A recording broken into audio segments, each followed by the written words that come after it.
رب زدني منك علما وأنلني منك فهما رب زدني منك علما وأنلني منك فهما. جو آپ کو میں سنا رہا تھا وہ یہ کہ جب انسان کے دل میں اللہ کی محبت غالب ہوگی تو پھر انسان کے دل کا صحیح مصرف ہوگا، انسان صحیح راستے پر چلے گا. جب دل بن جاتا ہے تو انسان کی نماز اچھی ہو جاتی ہے، اس کے روزے اچھے ہو جاتے ہیں، اس کے اندر تقویٰ آ جاتا ہے. جب انسان کا دل سنور جاتا ہے اور اس میں محبت اور خشیت آ جاتی ہے تو انسان حق ادا کرتا ہے، انسان لوگوں کے ساتھ اچھا سلوک کرتا ہے.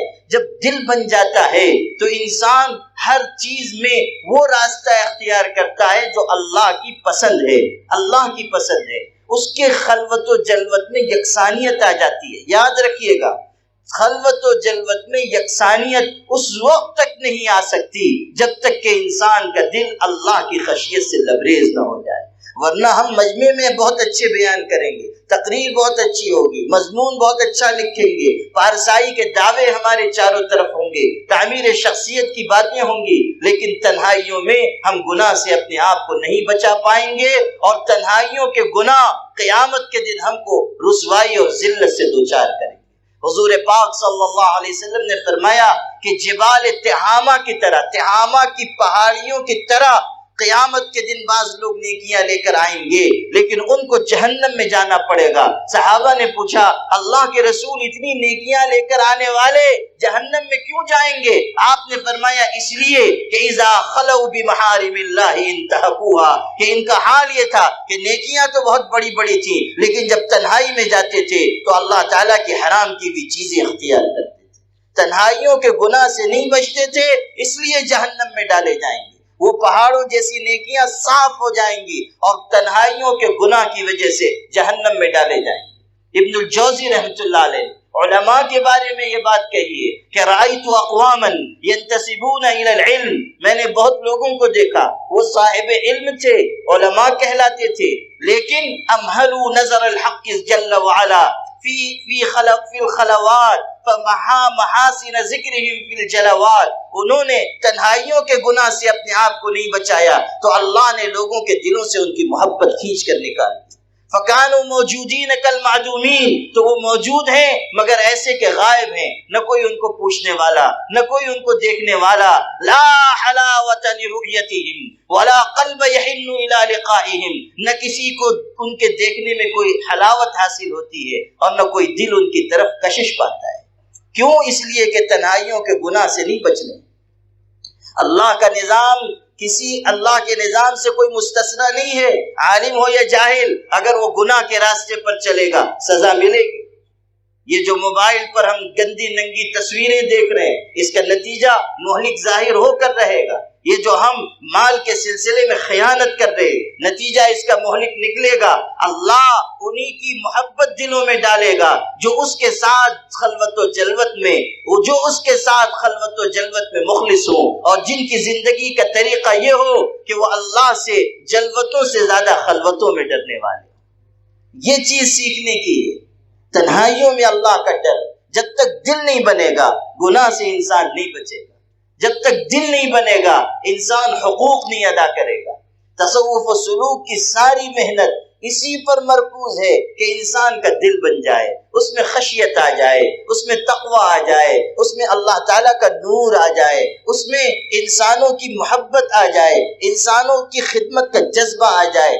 یہ ہے کہ انسان کا دل صاف ہو جائے. قرآن کہہ رہا ہے یوم لا ينفع مال ولا بنون الا من اتى اللہ بقلب سلیم. قیامت کے دن نہ مال کام آئے گا نہ اولاد کام آئے گی، اسباب و وسائل سب دھرے رہ جائیں گے، شہرتیں سب مٹی میں مل جائیں گی. انسان دنیا میں چاہے کتنے ہی مشہور ہو، چاہے کتنے ہی مالدار ہو، جانا تو اسے ہے قبر میں.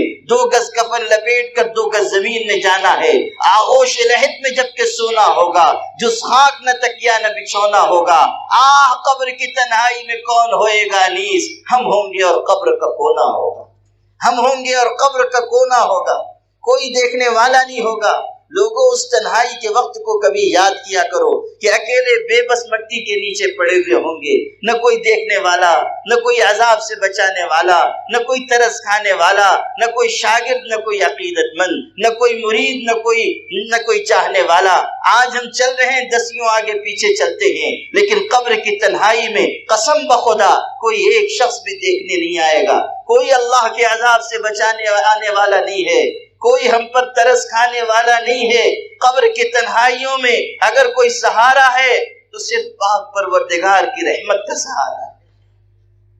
قبر کی تنہائیوں میں اگر کام آنے والی کوئی چیز ہے تو وہ صرف زندگی کے اچھے اعمال ہیں۔ کس غفلت میں لوگوں پڑے ہوئے ہو، یہ مال، یہ اسباب، یہ شہرت، یہ وجاہت، یہ لوگوں کا آگے پیچھے چلنا، یہ استقبال، یہ اعزاز، یہ سب دنیا میں رہ جائے گا، سب ٹھاٹ پڑا رہ جائے گا۔ جب لاج چلے گا بنجارا، کوئی بچنے والا نہیں ہے۔ خدا تعالیٰ کے ہاں سب کو اپنی زندگی کا حساب دینا ہے، ایک ایک عمل کے بارے میں اللہ کے ہاں پوچھ ہوگی۔ انسان خدا تعالیٰ کی نگاہ سے کسی عمل کو چھپا نہیں سکتا۔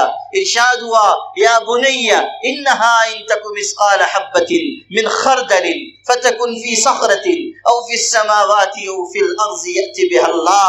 حضرت لقمان اپنے بیٹے کو نصیحت کر رہے ہیں کہ بچے، اگر رائی کے دانے کے برابر بھی کوئی گناہ ہوگا اور زمین آسمان میں کہیں بھی تو نے چھپ کر کیا ہوگا، کسی چٹان میں گھس کر کیا ہوگا، یأتی بها اللہ، قیامت کے دن خدا اس کو حاضر کر دے گا۔ انسان تنہائیوں میں چھپ کر کوئی گناہ کرتا ہے، دروازے بند کر لیے، کھڑکیاں بند کر لی، پردے ڈال دیے، انسانی نگاہ سے بچنے کے لیے ہر قسم کی تدبیر اختیار کر لی، لیکن یاد رکھنا وہ دروازہ کوئی نہیں بند کر سکتا جو بندے اور اس کے خالق کے درمیان ہے۔ وہ دروازہ کوئی بند نہیں کر سکتا جو عابد اور معبود کے درمیان ہے۔ اللہ ہر وقت دیکھ رہا ہے۔ الم یعلم بان اللہ یرا، کیا انسان نہیں جانتا کہ اللہ اس کو دیکھ رہا ہے؟